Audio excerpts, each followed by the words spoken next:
नमस्कार, मैं राणा यशवंत जयपाल सिंह मुंडा स्टेडियम रांची से आपका स्वागत करता हूं। यहाँ के आंदोलनकारी छात्रों और सरकार यानी कि हेमंत सोरेन सरकार के बीच में 4 घंटे से अधिक समय तक चली बातचीत बेनतीजा रही है।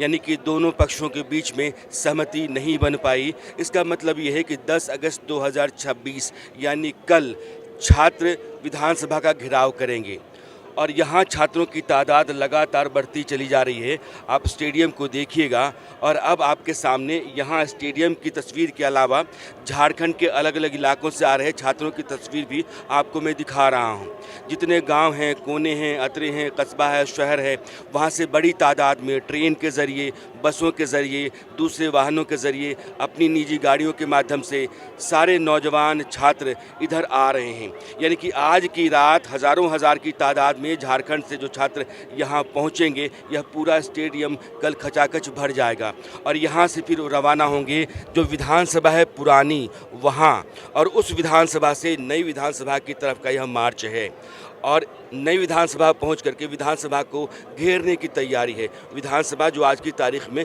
सत्र में है।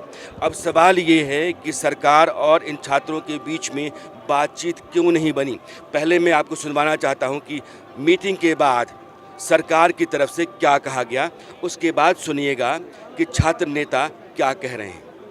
हेमंत सोरेन जी के निर्देश पर सरकार ने यह निर्णय किया कि 14वीं जीपीसी और 23-25 के बैकलॉग में हुई अनियमितताओं को दो तरीके से देखा जाएगा। आपराधिक मामलों की जांच सीआईडी करेगी और चूंकि इसमें फाइनेंशियल इम्प्लीकेशंस भी हैं, पैसे का अवैध लेन देन हुआ है, इसलिए इसकी जांच के लिए ईडी से अनुरोध किया जाएगा। इसके उपरांत फास्ट ट्रैक कोर्ट का गठन किया जाएगा। 90 दिनों के अंदर में इन लोगों पर चार्जशीट सबमिट की जाएगी। अलावे जो रिफॉर्म्स के मामले थे उस पर सरकार का यह कहना था कि विशेषज्ञों से राय लेकर आईटी, आईएसएम, आईएम रांची और एक्सएलआरआई के विशेषज्ञों की राय के आधार पर एक कमेटी बनाकर सारा रिफॉर्म्स किया जाएगा। इन तमाम बातों के बाद छात्र प्रतिनिधियों का यह मांग था कि सीजीएल की परीक्षा को रद्द किया जाना चाहिए। सरकार का स्पष्ट कथन यह था कि यह परीक्षा ऑनरेबल हाईकोर्ट और सुप्रीम कोर्ट के दिशा निर्देश पर हुई है, इसलिए इस परीक्षा को रद्द करने में सरकार सक्षम नहीं है। यह परीक्षा ऑनरेबल हाईकोर्ट और सुप्रीम कोर्ट की मॉनिटरिंग में चल रही है। सरकार यही कर सकती है कि एक रिटायर्ड जज की अध्यक्षता में एक मॉनिटरिंग कमेटी बनाकर इस जांच की मॉनिटरिंग कर दे। हमारा विधानसभा घेराव का जो कार्यक्रम है शांतिपूर्वक, मैं आपको स्पष्ट कर दूं, शांतिपूर्वक वो हमारा कार्यक्रम जारी रहेगा। हमारी मांग सीबीआई इंक्वायरी है, हम उससे कोई समझौता नहीं करेंगे। कुल मिलाकर के सरकार ने 6 बातें कही। पहली बात यह है कि जो 14वीं जेपीएससी है उसके अलावा जो 2 बैकलॉग हैं उन सभी को रद्द किया जाएगा। दूसरी बात यह है कि जो पूरा आपराधिक षड्यंत्र है या अनियमितता है, धोखाधड़ी है, धांधली है, उसको 2 हिस्सों में रखा जाएगा। जो आपराधिक मामला है उसकी जांच सीआईडी करेगी, सीबीआई नहीं, और पैसों की हेराफेरी का जो मामला है उसकी जांच के लिए ईडी से अनुरोध किया जाएगा।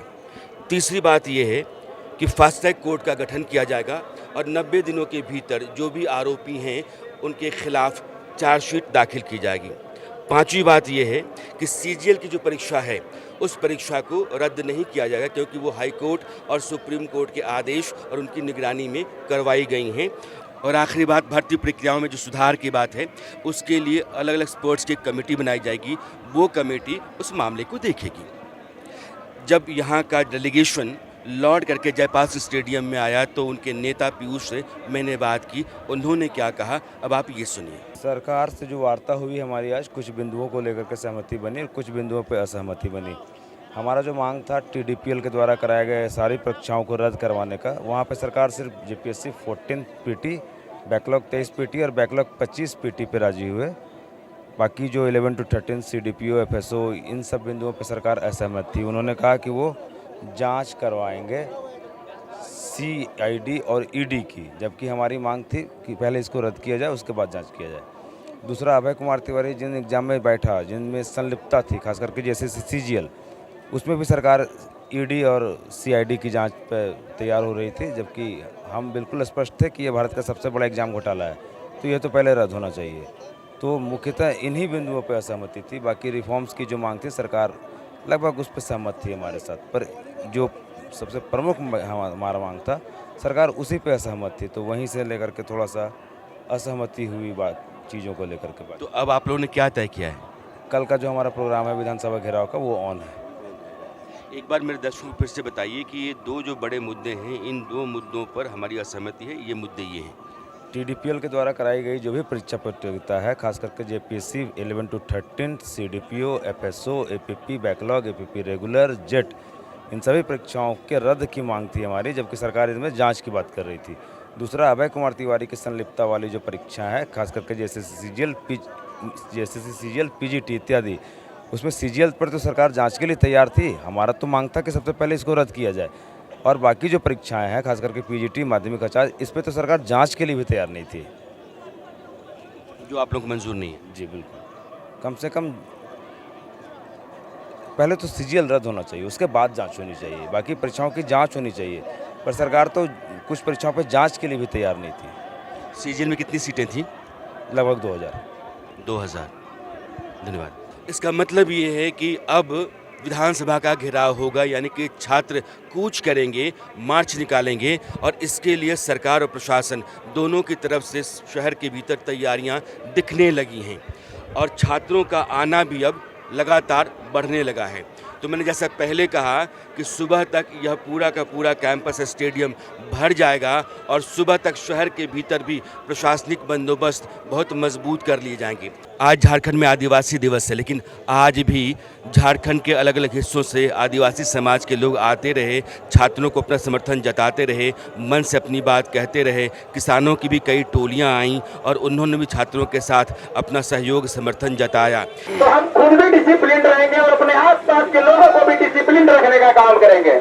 अब मन से ये आवाज़ लगाई जाने लगी है कि जितने भी छात्र हैं स्टेडियम के भीतर, वो सभी लोग आकर के यहाँ जमा हो जाएं, अपने मोबाइल का फ्लैश ऑन कर लें, ताकि हम बता पाएं सरकार को कि हमारी एकता कितनी मजबूत है और हम कितनी बड़ी तादाद में यहाँ जमा हो चुके हैं। तो मैं देख रहा हूँ कि लगातार जो अलग अलग कोनों से छात्र जो है स्टेडियम के भीतर वो मंच की तरफ आने लगे हैं, और थोड़ी देर बाद इनका मार्च निकलने वाला है। यह मार्च जो है कल भी निकला था, और यह बार बार छात्रों की तरफ से सरकार को मैसेज देने की कोशिश है कि हम जितनी बड़ी तादाद में निकल रहे हैं, हमारी मांग अटूट है, हमारा संकल्प मजबूत है, हम एक हैं, और हम सरकार के आगे बिना अपनी मांगों को मनवाए बगैर जाने को तैयार नहीं हैं। अब स्टेडियम से ये छात्र बाहर निकल गए हैं, और इनका मार्च आगे कुछ दूर तक जाएगा और लौट करके आ जाएगा। यह मार्च निकालने के पीछे मकसद ये है कि ये अपनी एकता और अपनी शक्ति दोनों को आजमाना चाहते हैं, और सरकार को भी बताना चाहते हैं कि दरअसल हमारी तादाद देख लीजिए, हमारी मांग जिसको हमने आपके सामने रखा था आपने नहीं माना, तो आगे हमारी लड़ाई आपके खिलाफ जारी रहेगी, अंजाम के लिए भी आप तैयार रहिए। तो सरकार को भी मैसेज देना चाहते हैं और अपने आप को भी आजमाना चाहते हैं। अब जब रात भर में यहाँ जुटान बड़ा हो जाएगा और सुबह यहाँ से मार्च निकलेगा, तो सरकार के लिए, प्रशासन के लिए एक बड़ी चुनौती होगी। इसलिए कल का दिन यानी कि 10 अगस्त 2026 का दिन झारखंड की राजधानी रांची के लिए एक महत्वपूर्ण दिन होगा। मैं फिर से चलते चलते आपको बताना चाहता हूं कि सरकार और छात्रों के बीच में जो बातचीत हुई है वो बेनतीजा रही है। छात्रों ने कहा है कि हम आपकी इन बातों को नहीं मानते हैं, खास करके दो जो मोटी बातें हैं जिसका जिक्र मैंने रिपोर्ट के भीतर किया है और जिसको हमने यहाँ के छात्र नेता के हवाले से आपको सुनवाया है। लाजमी है कि अब यह आंदोलन आर पार के मूड में आ गया है।